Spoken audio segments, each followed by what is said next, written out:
Hi, my name is Sarah Carden, and I am a policy advocate at Farm Action, a farmer-led advocacy organization working to build a food and agriculture system that works for everyday people instead of a handful of powerful corporations.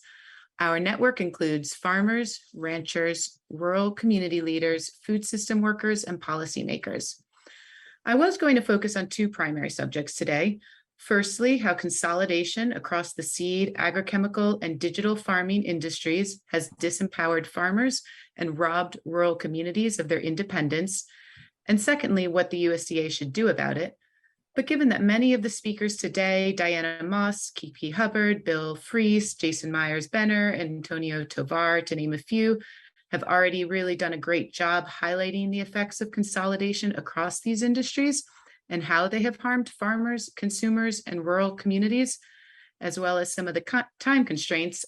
Instead, I'm just going to jump right into our recommendations. And then if it's all right with you, following the listening session, I will be submitting my full written testimony to the department.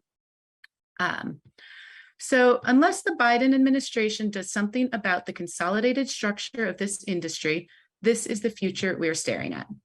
The oligopolists won't wake up one day and start vigorously competing with each other just because it's the right thing to do.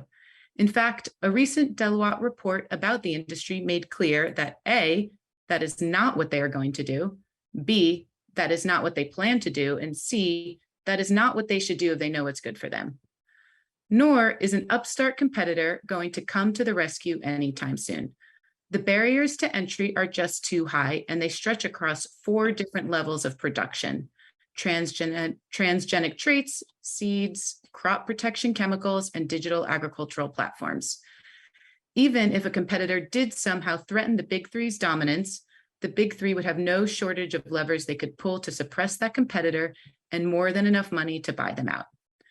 Against this background, we believe the USDA's upcoming report should plainly recognize that monopoly power has become entrenched in seed and agrochemicals.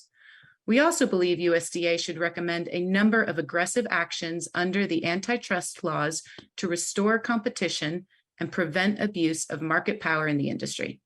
Specifically, we urge the USDA to invite the FTC and DOJ to collaborate on the following 5 initiatives.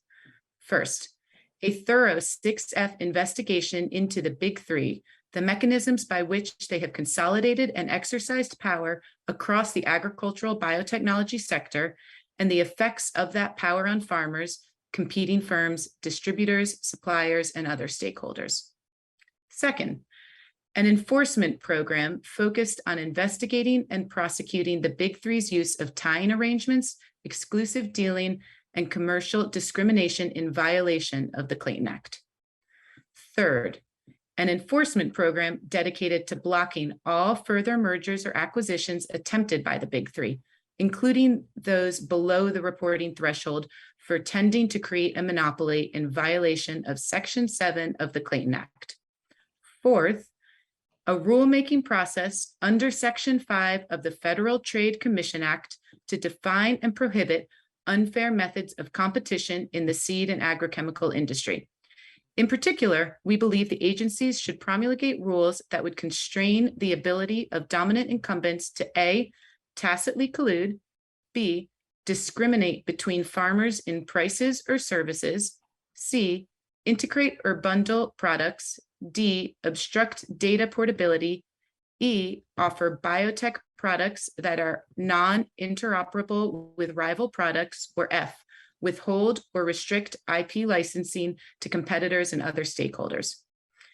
And finally, an effort to challenge the Big Three's monopoly power directly, either by seeking breakups under the Sherman Act or by seeking to unwind the most significant seed and agrochemical mergers of the last decade under Section 7 of the Clayton Act. Thank you again for holding this listening session and for the opportunity to raise these issues with you.